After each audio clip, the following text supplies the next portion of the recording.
सगळ्यांचीच दसऱ्याची साफसफाई झाली असेल, हो ना, माझीही झाली आहे. आणि असे बरेचसे कपडेही निघाले की जे की दुसऱ्यांना देण्याच्या कंडिशनमध्येही नाहीत. मग काय करणार, त्याचं बरेच लेस वगैरे मी काढून ठेवल्या होत्या जे की काहीतरी यूज होईल म्हणून.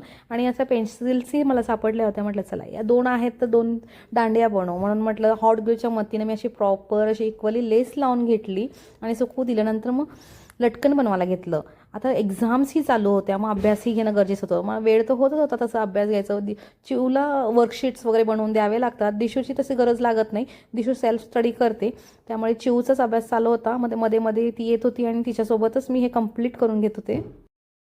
तर लटकनसाठी मी इथे चिवच्याच जुन्या बांगड्या यूज केल्या आणि मागच्या वर्षीचं काही मटेरियल होतं जे की गोंडे वगैरे होते, मोती, तेच यूज करून मी असे लटकन रेडी केले होते. आणि अशा छान अशा दांड्या रेडी झाल्या आणि चिवचा स्टडी झाली. तर भेटू आपण नेक्स्ट व्लॉगमध्ये. तोपर्यंत बाय.